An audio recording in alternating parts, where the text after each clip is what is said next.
Test 1 2 1 2.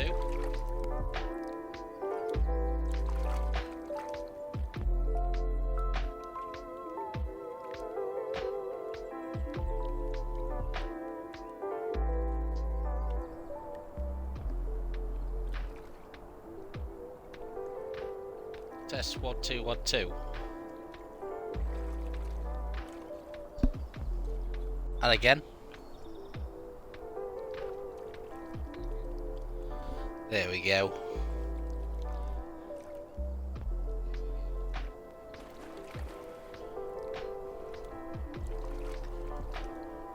Right. Hello guys, this is ThaxT2K. And this is a little series that I want to do, for YouTube.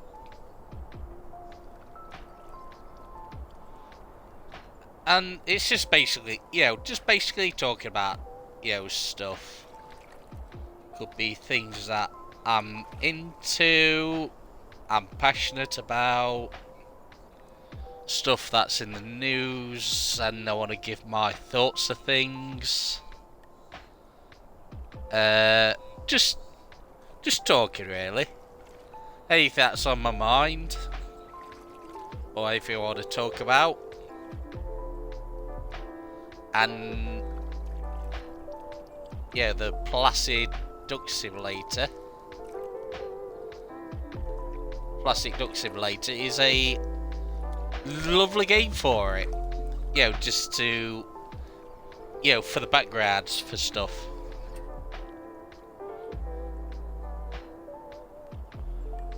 But with today's subject, it's on about D&D. For those who don't know what D&D is, it's called Dungeons and Dragons, and at the minute it's on its 5th edition, and it's meant to be going on to its 6th. From what I've seen, is more likely in the year 2025 with the D&D Beyond. So, and for those who, like I says, may not be in the know of what D&D is, it could be the first time you've come across anybody that's mentioned it, and you might even just stumbled across this video talking about it. So, what D&D is, it is a tabletop role-playing game, or tabletop RPG. And what one of those is it's like a board game, but there's more interactions, and there's more interactions, more choices.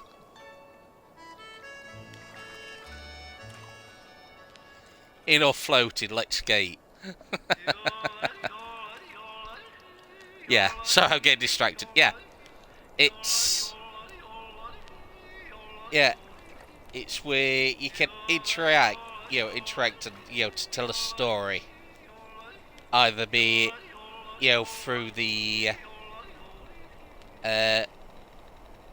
from the official source, from Wizards of the Coast,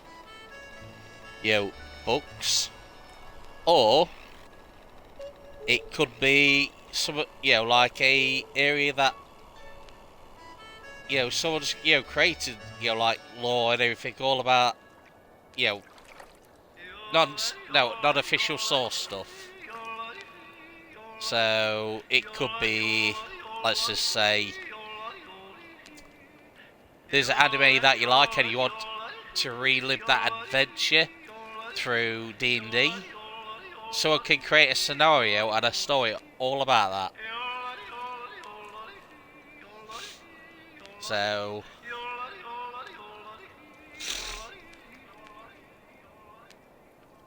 and back in the 70s and 80s, it had a bit of a stereotype.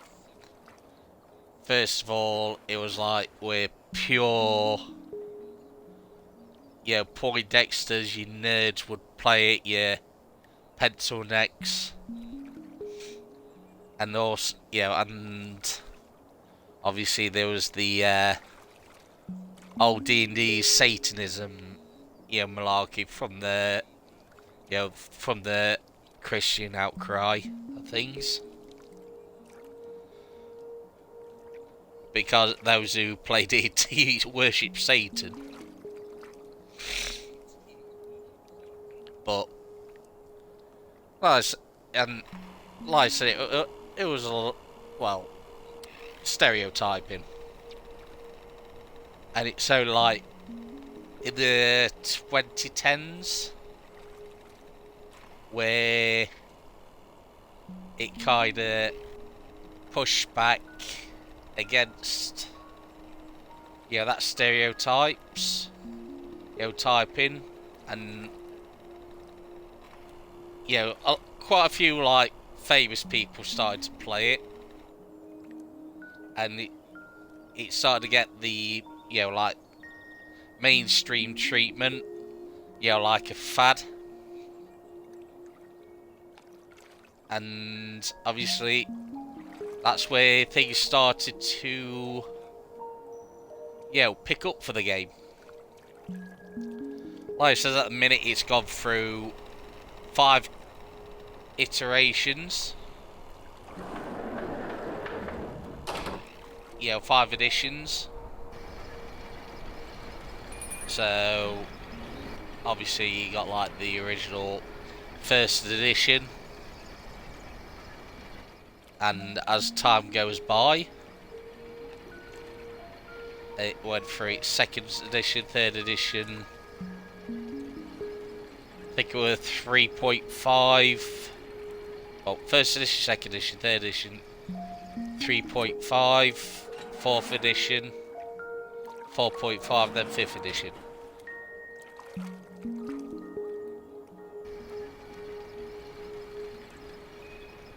And from how it was to how it is now, it's got to the point where it's simplified, where it is a, well, now a pick up and play game that anybody can really understand, you know, the pure basics, or it won't take them that long just to hit the ground running. You know, like for combat encounters, learning the player sheets. Even if you're, you know, not good at maths, it's simply enough for for those just to pick up.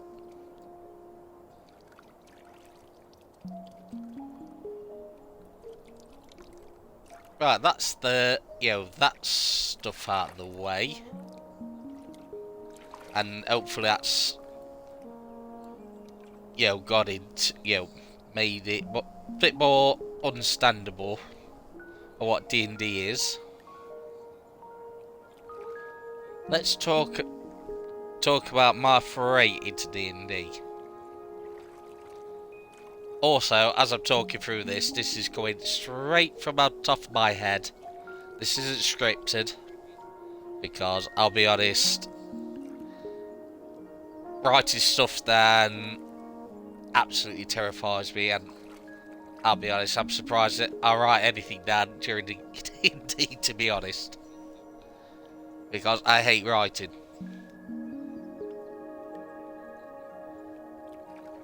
But I'll come on to that later on.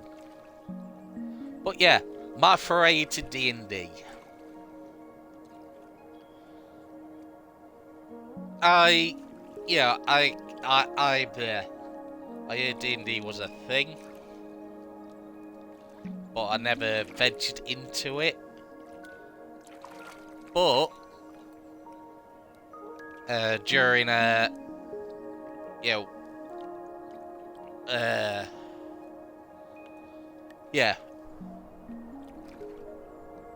I forgot his bloody name there.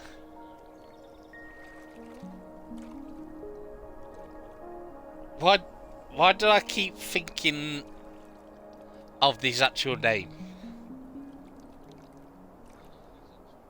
Yeah, of his Minecraft name.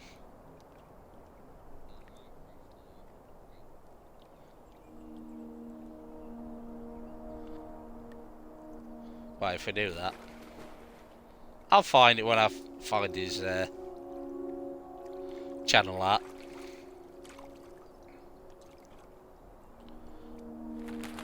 I wish that they make things a lot more easier just to...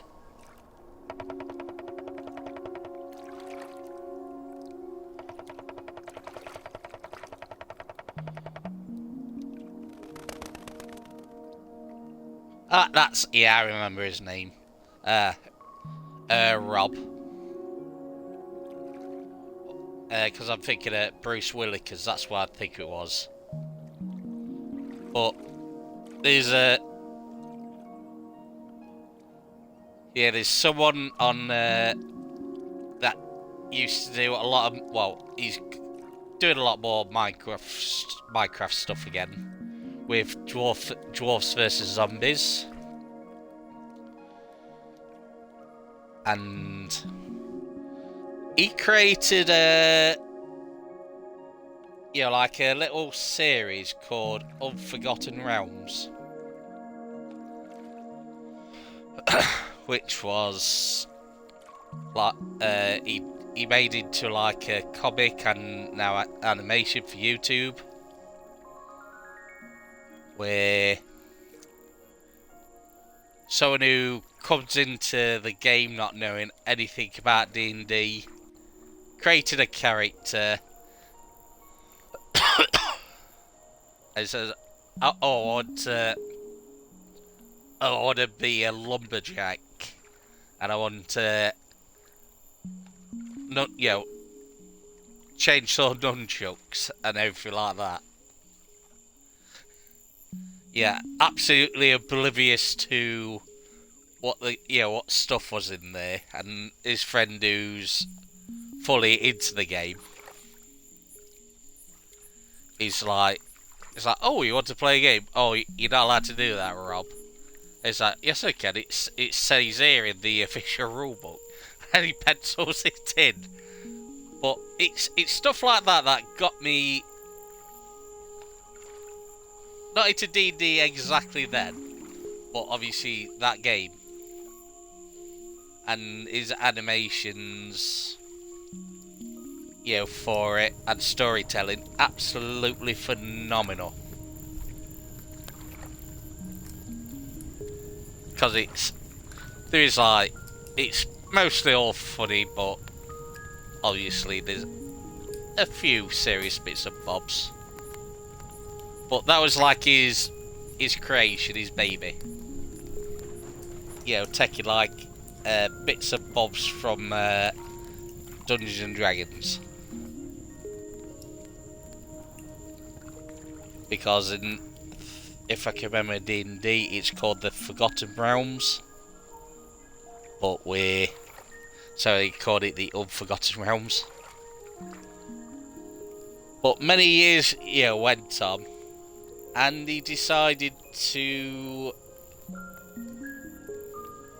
create like his own version of of D&D. His own tabletop RPG called U-Realms, which is a different style and system than what D&D uses. Where it was, in other words, it was very basic. Your D20 And for those who, like, says, maybe the first time, ever hearing this, but in in Dungeons and Dragons, you have a dice set, and with that dice set contains pyramid dice, which is called a D4. Your standard dice, that's got 6 sides. That's a D6. A prism-looking one,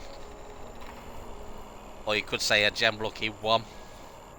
That's got 8 sides. That's a D8. A bigger version of that one. That's got 10 sides. That's a D10. But you get 2 of them. One's for your 10s and the other one's for your 100s. So with that one, you got one of them that's got like 1 to 10. Then the other one goes like 10, 20, 30, 40, 50, 60, 70, 80, 90. And double zeros. So, like if that, it's just basically to make up the 100s. And sometimes it gets used, sometimes it don't. Then your last dice, which is your 12-sided dice. Yeah. No, I told a lie. It's your last dice for D&D for any actions or combat. Is your D12, which is like a bit of a mini D20, really. Then lastly, your last one is your D20, where it looks, very ball shaped, but it's got 20 sides. Like load of triangles, combined into it. But that's what a dice set is. And in New Realms, it was the D20 that decided what you do in the game. Either it worked amazing, it did work, and oh my god, you absolutely fucked up.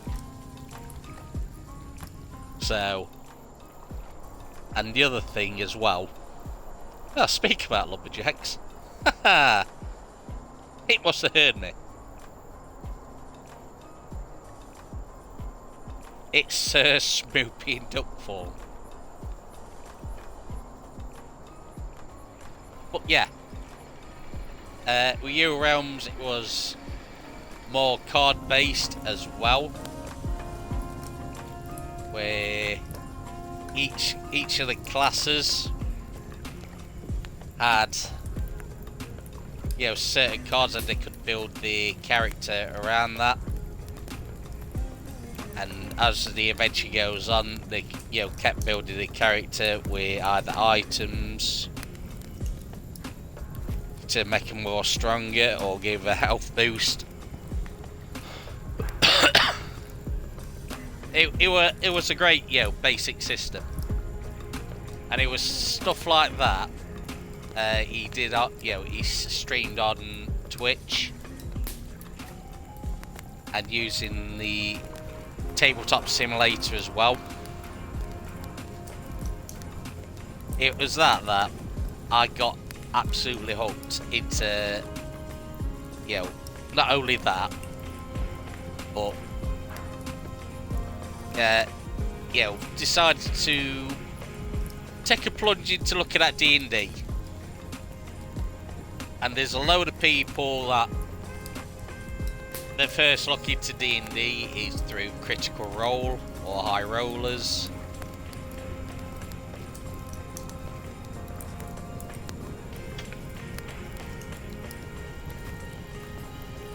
And a few other like celebrities, YouTubers that started to play. And obviously that's where the big bump in the D&D started to go.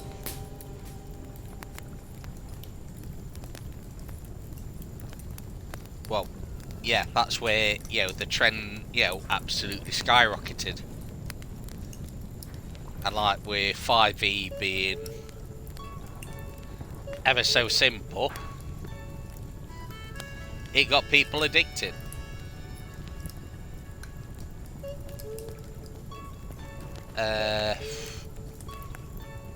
Right, that covers how I got into D&D. Now let's delve into more of the 5th edition Dungeons & Dragons. With that, with the 5th edition Dungeons & Dragons, what you do is you choose a race from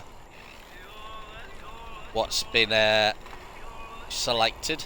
Well, choose a race from what's available in the official D&D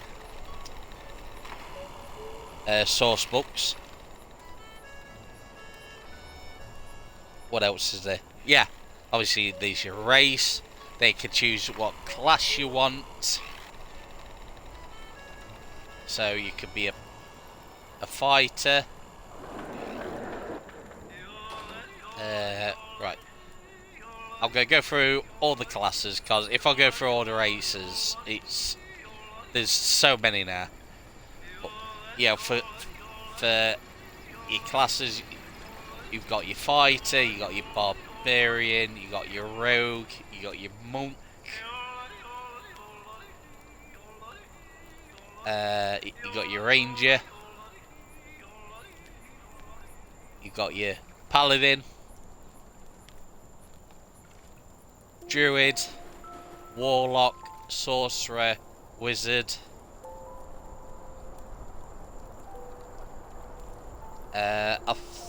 There's 2 more that's coming to it. I think it's Runekeeper and Artificer.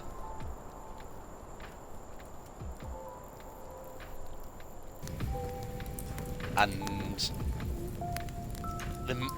there might be a few other classes, but like I says, with the 5th edition, there's a lot of new content that comes into the game, so it's forever changing. Like I says, with the amount of races.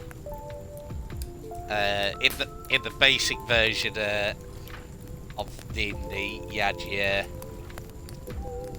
humans, dwarves, elves, well, high elves or forest elves, half elves, half orcs,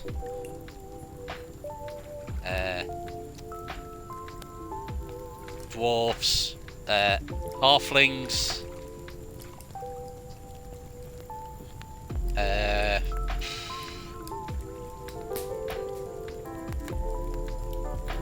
I think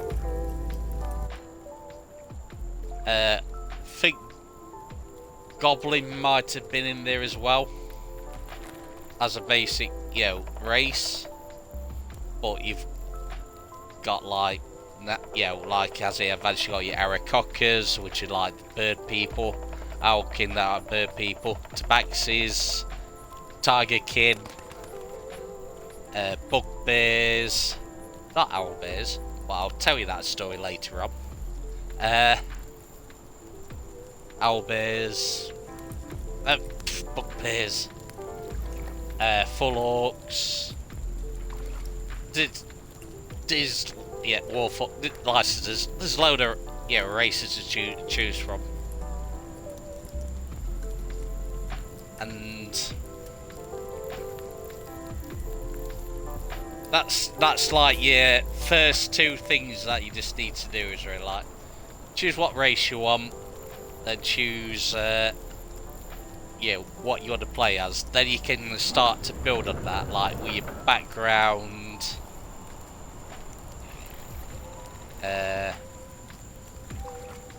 you know, your backstory.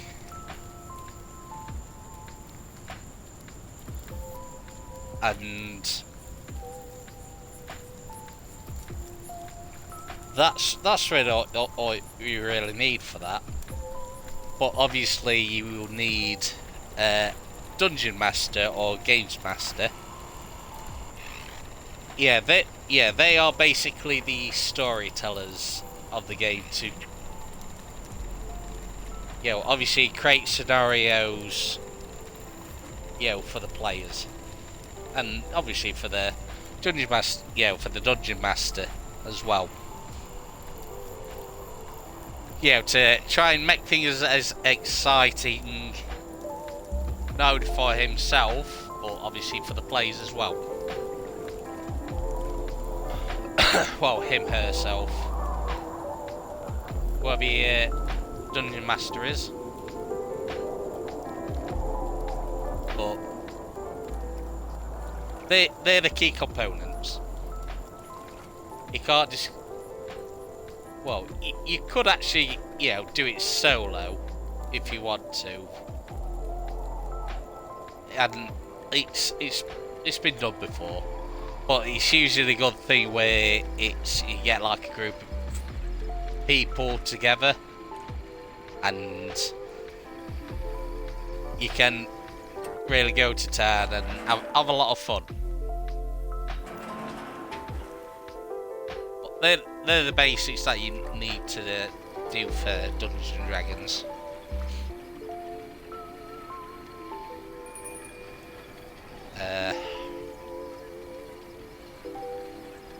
Yeah, like the whole progression with the game is usually, yeah, Dungeon Master will say, right, you'll be started off at level 1, level 5, level 10, so on and so on.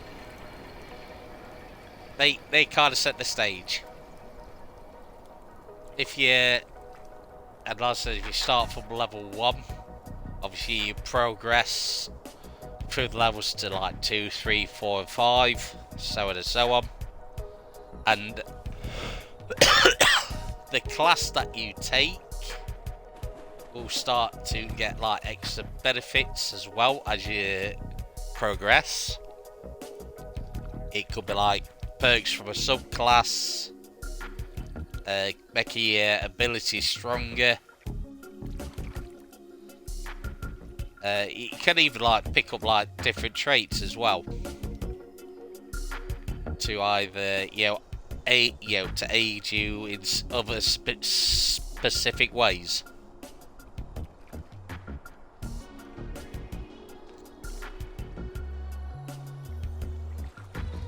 And how you usually create a character as well. I'm backtracking a bit. Is there's usually 3 methods how you do it. You can either, there's usually like a set number where it's like, right, these are your numbers, you place them wherever you want. You can points buy, where you got like allocated points and you just buy stuff, invest them points into which slot you want. And your slots are strength, dexterity, constitution, intelligence, wisdom, and charisma. Your strength is basically how hard you hit, you lift, shove, or carry. Your dexterity is more of your movement. How good you can either evade, how agile you are. Then you got your constitution, which is basically how healthy you are. Like, that's for like for your hit points.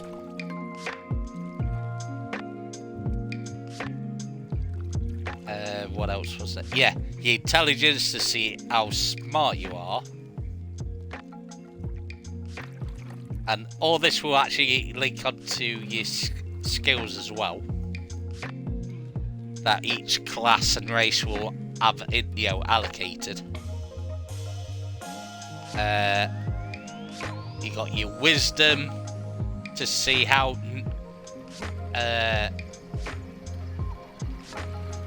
Wisdom is more your senses, really.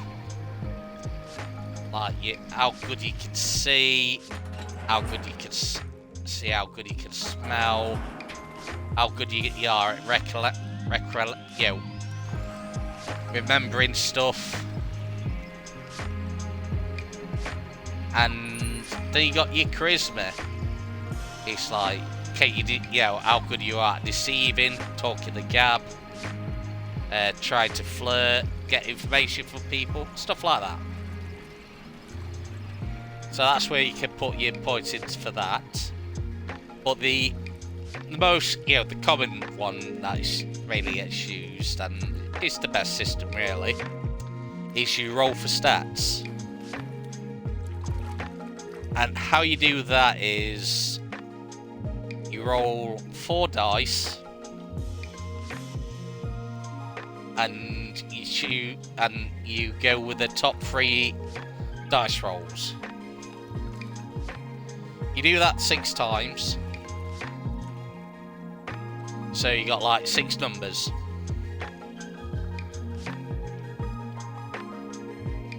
So the minimum you can get is 3 and the maximum you can roll is 18. So it gives that absolutely randomness for it. And a lot of DMs, what they also do is they'll let you do mainly between 3 to 5 sets of rolls. So you do a set like 3 times over, and you can choose which set you want. Let's just say the DM gives me, DM tells me to roll 2 sets. I roll, first set is a 6, 12, 18, 9 and 8. And the second set is like, I managed to get all 12s. I could choose which set I want.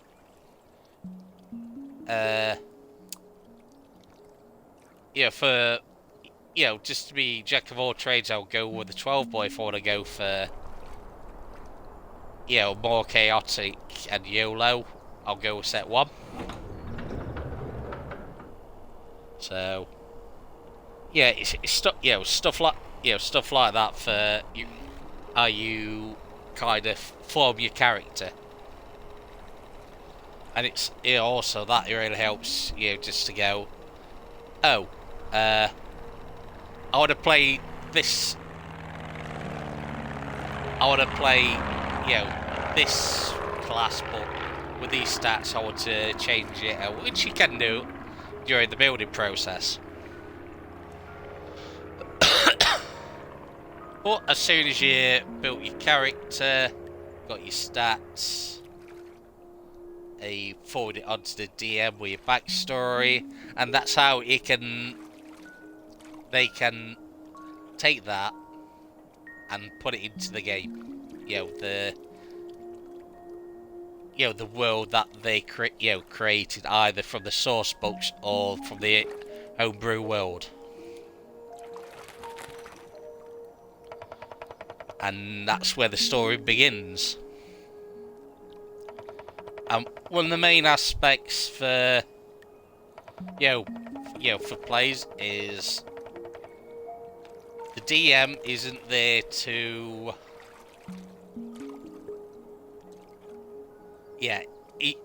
they're not there to hinder your progress.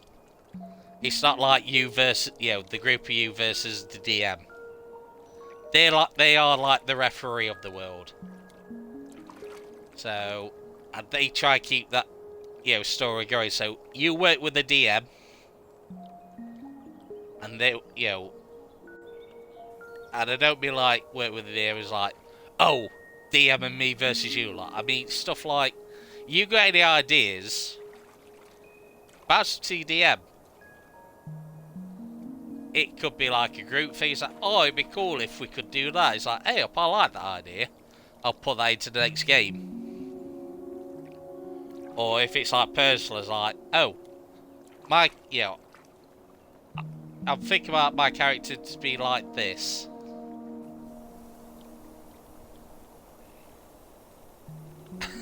I'm a touch what life goes on. Yeah, but yeah, like I said with the it's like, oh, I want my character to be a lycanthrope or werewolf. How can I do that in the game? It's like, oh, we'll bounce some ideas and we can put that into your backstory, and we can create a story process of it. So it's like I said, you're there as a group just to have fun and enjoy the game.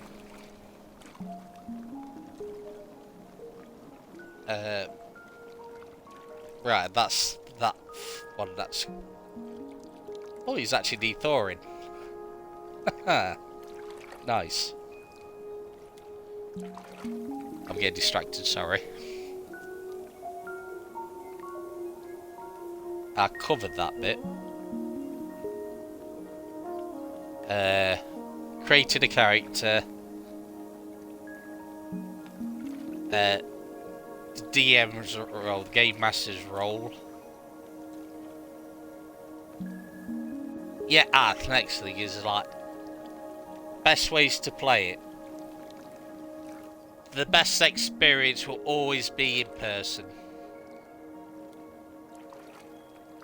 That's how I've seen it. It's the atmosphere of either the whole team comes together to beat a bad, big bad, or someone's done something absolutely something so stupid. It's like, oh shit. Right. How the fuck are we gonna get out of this? Then when you get out of it, it's like, how the fuck did we do that? It's that great immersion where you're there, with your friends, your family, or people that you've just met up and doing a one shot.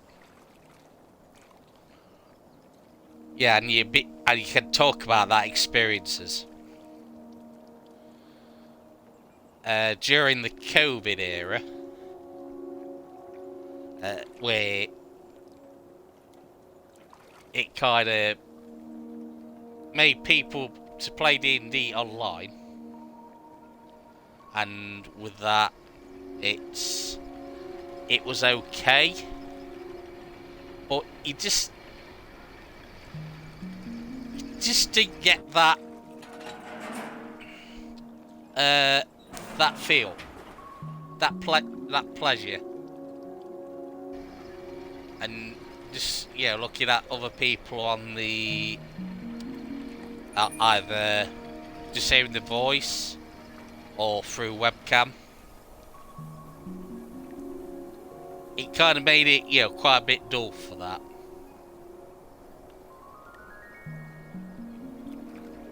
But there's a lot of people that do enjoy stuff like that, and especially it opens up that avenue to play with other people from across the world. Which like I said, there's a lot of pros and cons with it. You could even have a physical game where you could all be physically there, and your friend, you got a friend over in Canada, can play with you. And like I said, put up on a tablet so they can interact, or laptop interact, with it, with the game. There's so many ways how you can get in, get around it. And there's other methods as well that you can do, to create like certain scenarios. Well, world building. That's the better word. World building. Like you can either sit down and create physical maps for yourself, either from the source book or the world that you're with. You can get playing mats where you can scribble upon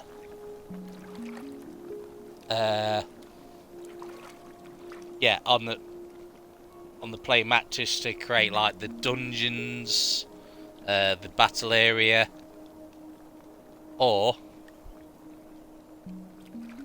what a lot people now doing is they create the maps upon like either the tablets or even on the computer. Create the maps and they can load it straight onto a television, and they use the telly as the map and get all interactive with that. And there's a lot more stuff you can do with that way. And there's been like a massive increase into gaming tables as well. And this isn't a sponsored stream neither, but I know someone who creates absolutely amazing tables at Natural 20 gaming tables. It was a passion project that kind of kicked off massively, and they've kept going with it.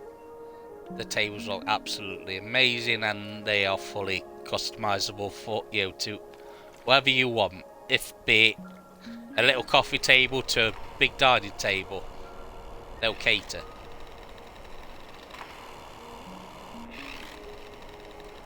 Whatever finish you want, whatever wood you want, everything's fully customizable. So, but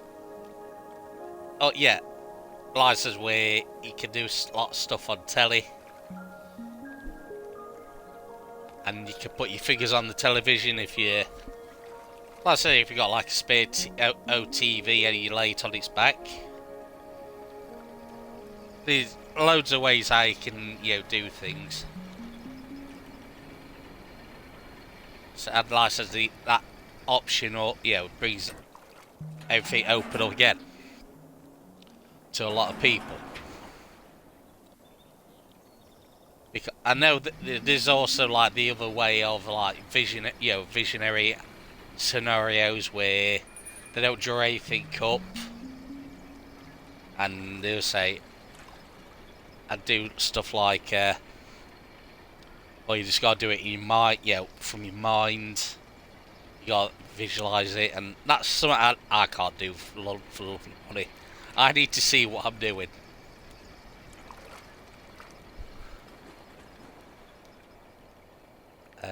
Right, that's covered that bit. And we'll go on to content now. There's a lot of content out there, a lot of official source content, but there's a load of stuff that people's produced as well. And they sell on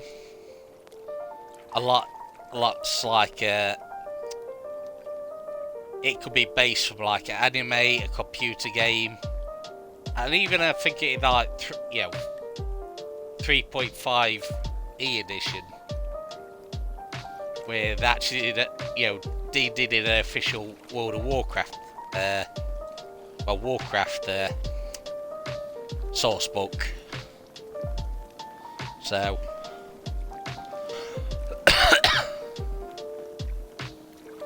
But yeah, it's like the amount of stuff that you can, worlds you can create, it is limitless. And the also big factor into why D&D kind of, kicked off big time is is mainly through the anime industry, really. If anything, the fancy stuff that they've been doing for many years has been absolutely outpaced in the stuff that's like a lot of animations from the Americas, Europe have been producing.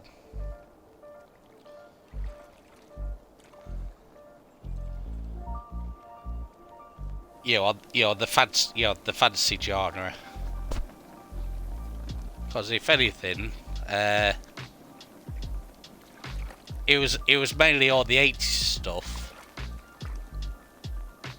Stuff like He-Man, Thundercats, and obviously the D&D animation.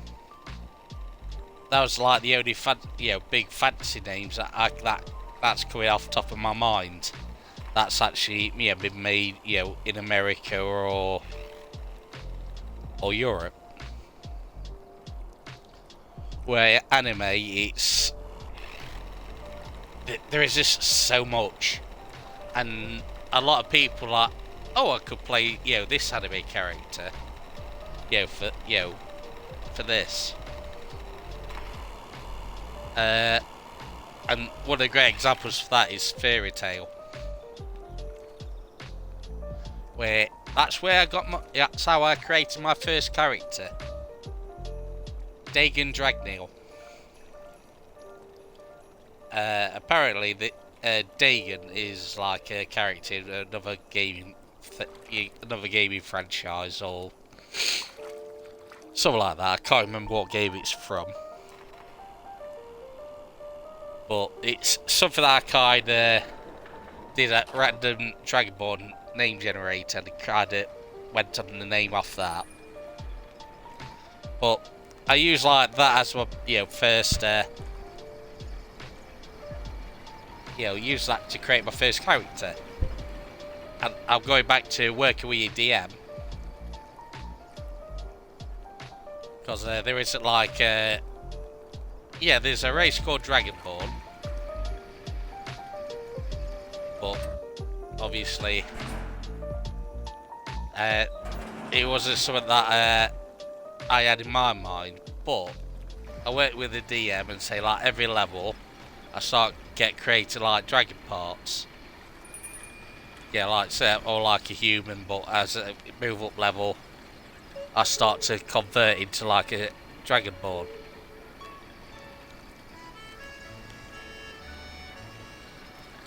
So it was funny where where I started to grow a bit of a stump at the back and where I got a tail. And I know, in the official source, Dungeons and Dragons, obviously, Dragonborn don't have tails, but like I says, it's your world. You create your own lore, and that's the biggest thing with good things with D&D. You can near enough do what you want. It's your world, your creation. And you just enjoy it. But yeah, and obviously, every time I leveled up, parts of me kept changing. And like I says, with that, it's that was like my first ever campaign.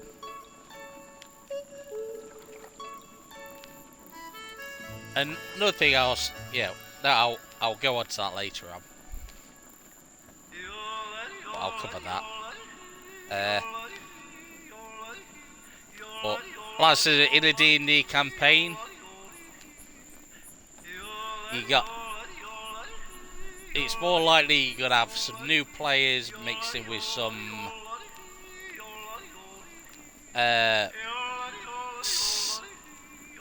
what's the word?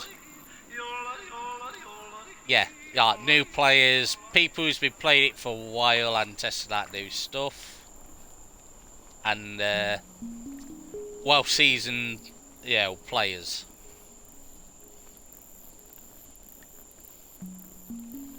And with that, it's it gives like a good good thing for the game. And like I said, obviously the thing that you just need, that everybody just needs to remember is we all started off being new first, so it's more of the case of try and help the new guys, understand the game, quicker, but not at the point, where it's, where you frustrate them. Just to, just to make the game dull. Like I said, help them as much as possible to find the feet. And that's even like goes with reminders, because let's be honest, even like I said, where those who've been playing for the game for quite a while, they might be playing like majority of time, like a melee class, and in a game they've decided to play, a spellcaster for the first time. They're going to be absolutely new to that. So you need to let them have that aspects. To let them to know, what they're doing right and what they're doing wrong. And everybody learns at their own pace.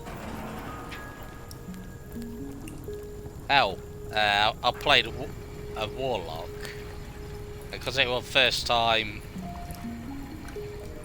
playing that. I was doing it through D&D Beyond. It's like, hey up, look at all these spells that I've got access to. So I'll put them all. It's like, yes, I made that, I made that, I made that. Oh yeah, this is brilliant. Find that, you've got to buy books or something daft like that just to learn them in your tome, or. But like I said, first time being a spellcaster, I had no, Scooby-Doo's, all about that. But the DM put me up on it. It's like they were like, yeah, I'll look at your character sheet. How do you know all those spells? Who are in me D&D slot? It's like, oh no, this is how it works. We had a chuckle about that. But like I said, everybody, has their own learning pace. So don't ridicule any of the new players. But the thing that's also a thing, massive thing, it is a no-no, is meta playing, or if you've played through a campaign before and you know all the ins and outs on it, don't just beeline it at, towards the main bad guy. It's like, oh, I know where they are. That's where I'm going. Let the new people, do what they want. Like babysitting, really. It's like, you know where they go, and you can coach them towards that way. Well, don't just go, oh yeah, the two the 2 or 3 vets, 4 vets, just beeline it to the bad guy and absolutely wipe his ass.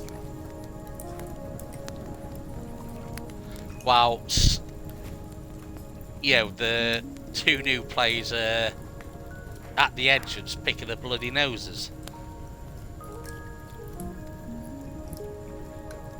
Because, like I said, was, fun in that. And I kinda inadvertently stopped that, in the campaign. And this is where, the story of the owlbears comes in. Obviously the main thing is that, like, never split the party. And I decided to go, I'll look after the entrance to make sure no one comes in. Then I ventured off on my own. And I went into, like, a little barracks.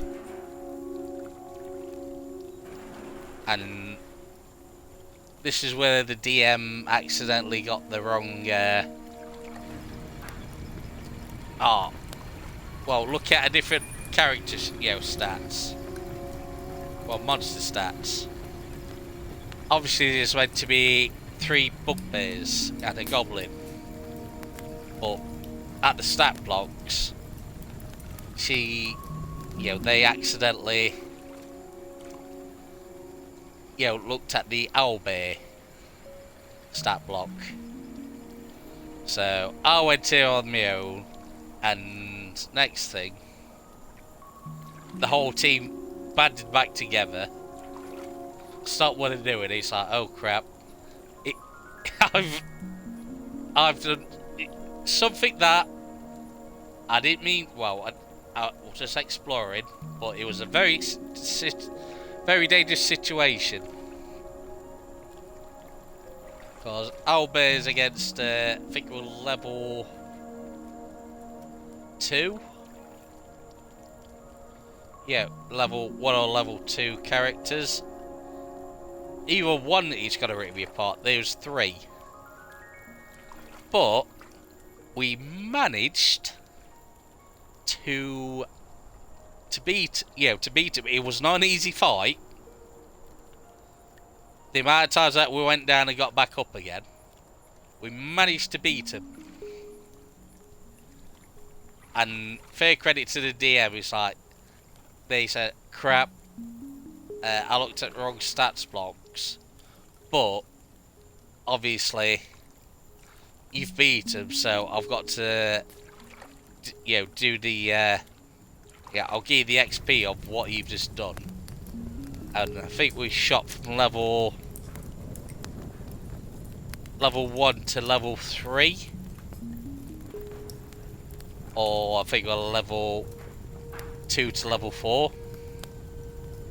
In an instant. Because of the higher XP that fight was. It was crazy. And like I said, that little accident kind of brought everybody back together, and stop like the meta gaming.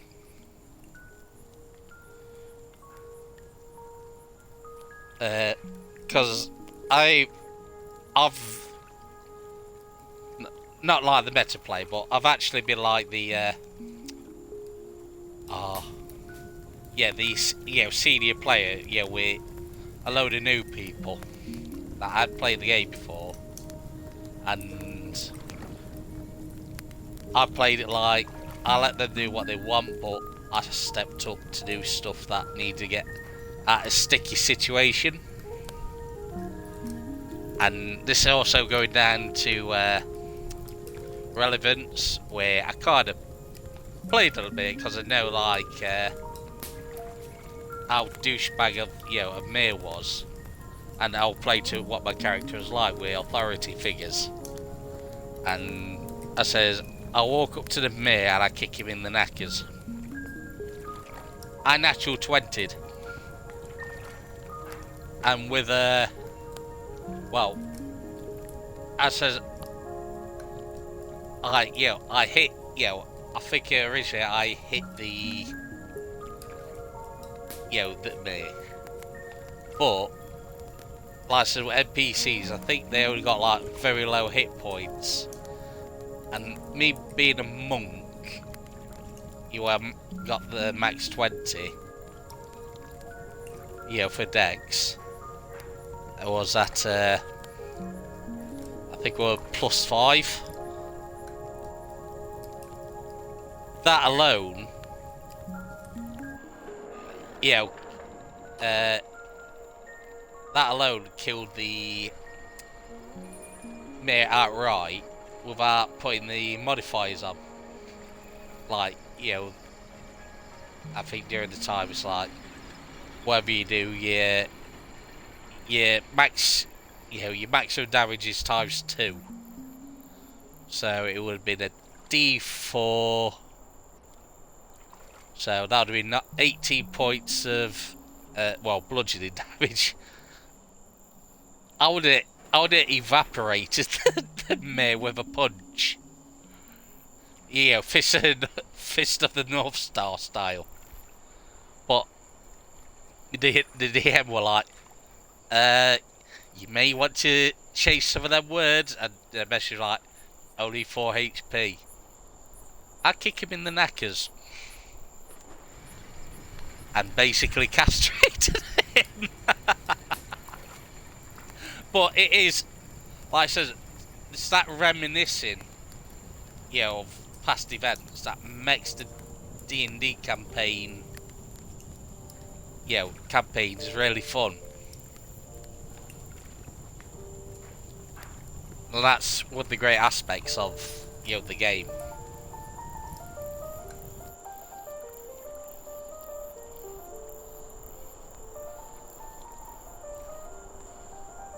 But yeah, I went on like,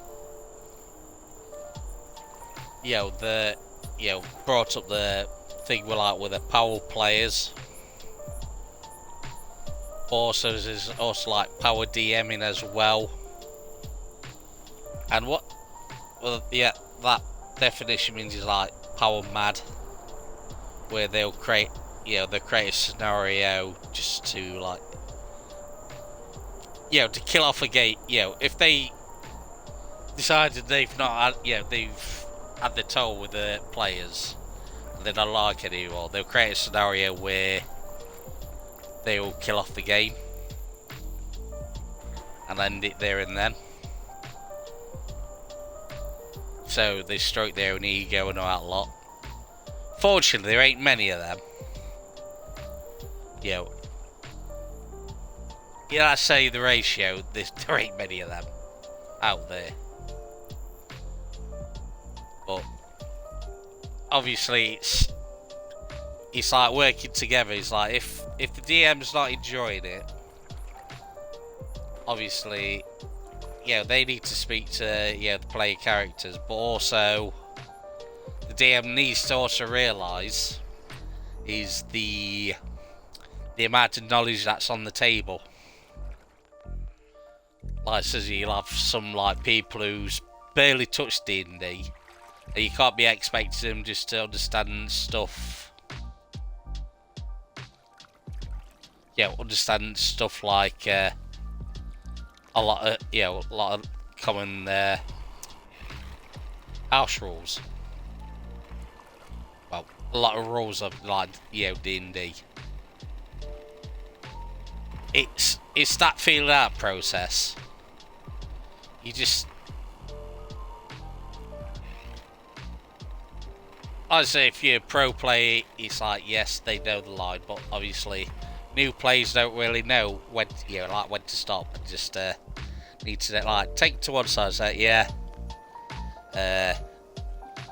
obviously I've let you know that, but obviously you're not meant to be doing that. So it's not a telling off, it's just more advisory at the day. Like I said, that's where players and DMs are there to work with each other. And it's not try to scold each other.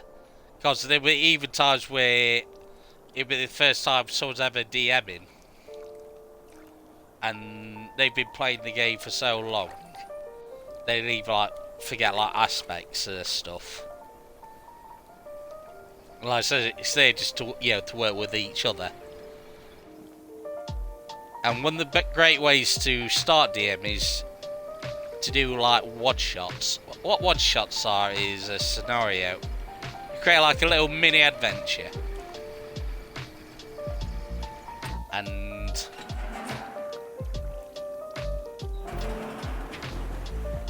yeah, like a mini adventure,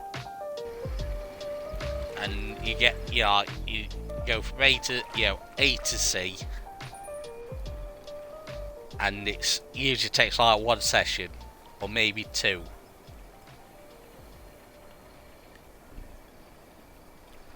In other words, it can be like a bit of a side story or something like that. Yeah, from the campaign. Yeah, like from a campaign or filler episode, as it's can be done. Like I said, it's there to be a tester for stuff.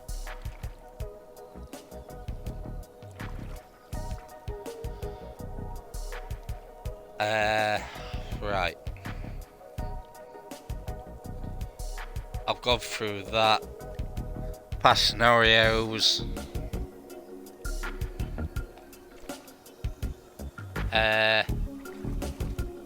Right. The state of where D&D is now. Like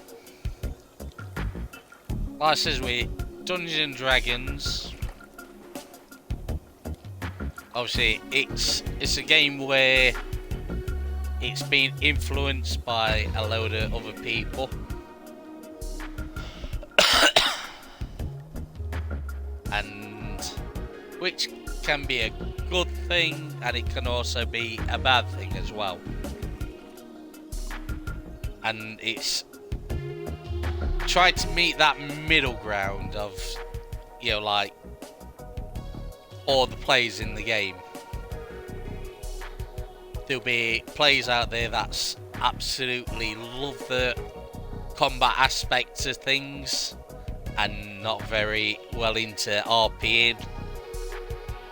Then you'll have like someone who's a very lusty bard that will want to sleep with everything that bloody moves. And I do mean everything that bloody moves. But like I said, it's trying to find that criterion balance, and there's like a lot of gatekeeping being done within the community, which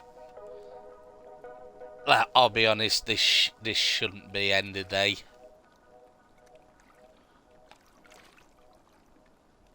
I reckon that, for stuff like that, this is like trying to cash into it, make it like an official source. Leave it to the unofficial sources for that. Because I think, if I can remember, there's one where they decided to do like a Harry Potter kind of themed stuff where you go to school and all that lot. Well, it says, for me, that's not my cup of tea, but for someone else, that'd be like their Christmas and birthday roll into one. So,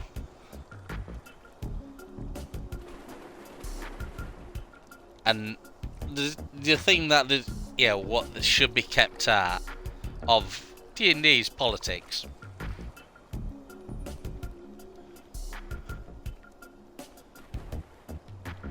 It's like it's like this generation has been the absolute pain in the bum for media, where they want everything to be political. Oh, it's got to lead left, or it's got to lead right. Fuck that shit. I just want to play a game.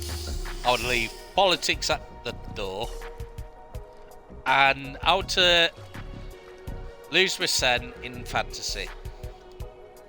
Have fun, have a laugh, get along with friends.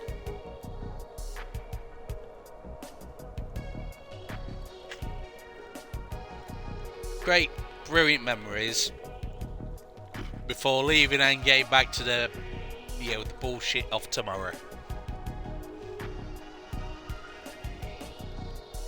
Like I says, all that crap needs to be left at the door. I think, the biggest one that makes me piss myself laughing is like, oh, orcs are racist because they, played on the black stereotypes. I know orcs are orcs, so fuck off. It's crap like that.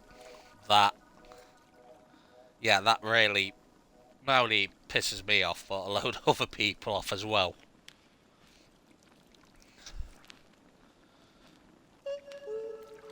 Yeah, like I said, it's like we, like all the other media, we want that escapism. We don't want to be reminded of the daily shit. Just let us have a fun. For D&D, let us play the Fairy Paladin. Well, Fairy Paladin Artificer. And just get on with it.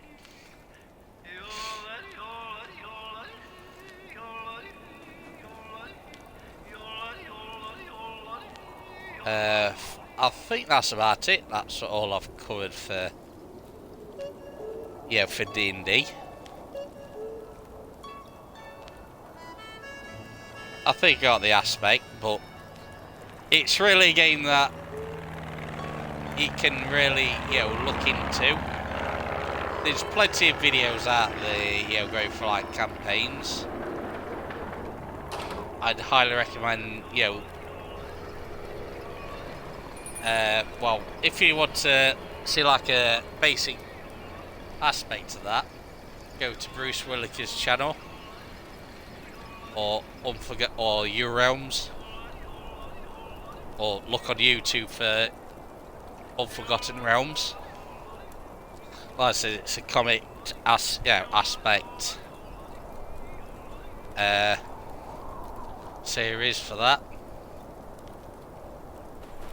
And like I said, that will give like a good basic aspect of for D&D,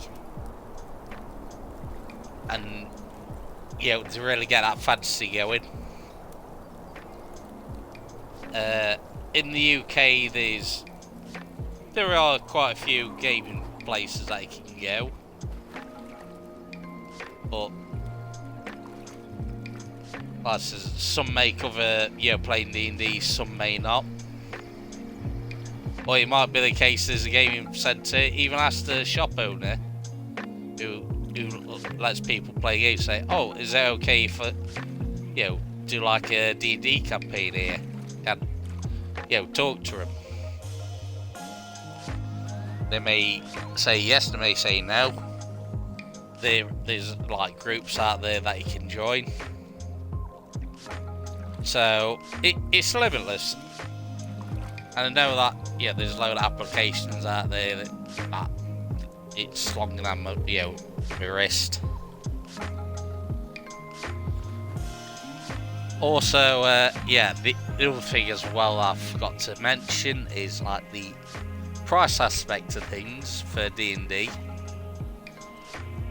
It's cheap and it's not cheap. It's cheap where the only thing that you may need is basically you just need a set of dice. And maybe you may get like a player's handbook. I don't know if they still do it at HMV at the minute, but they were selling like the DM's guide, Monster Manual's guide, a source book. They were about £20 each. So, and they're usually about £40 each. So, with that being half price, it's a steal for that. Like I said, the Player's Handbook guide will tell you everything that you need to know how to play the game. But you can also pick up starter sets as well. And like, as they're like starter sets, they're like your cheap introductory guides, you know, to the game. Where you have your basic rules like basic races, classes, pick up and go, where they'll even have like the scenario ready for you.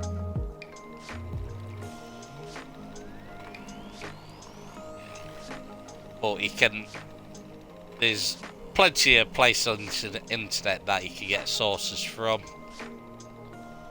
Also, if you know friends who are into the game, they'll most probably have a lot of source books out there, or there's the D&D app as well, where you can buy the games electronically as well.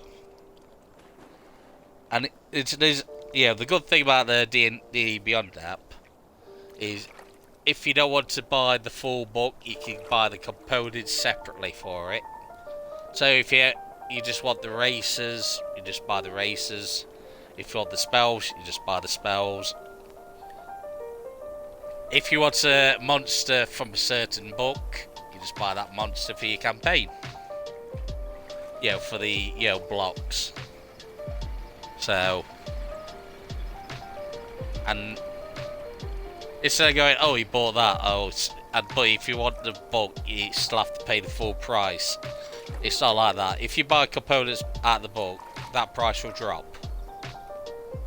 And there's even a case where I think I bought so much, you know, of like a book when it was like at full sale, when it went to half price. I think it would cost me about £1 or £2 just to buy the rest of the book out. It's like, oh well, that's what I'm doing. So, but yeah. Like I said, this was like, you know, so I want to try and do more regular. This is something that I wanted to do about 2 years ago. But I did not know how to handle stuff. And for those who who've watched it to the end, tell me your D&D experiences below in the comment section below. And if you like the content, give us a thumbs up. If you didn't like it, thumbs down. Subscribe if you want to, if you're really into like this, you know, sort of stuff. Because this was like really a test bed, really, just to see the average of the Let's Talk. And it might be a case where the next one might be at the same time. The next one might be just 10 minutes long. So, but like I said, good thing about the Plastic Duck Simulator, it's a great game just to have on the background while I'm speaking.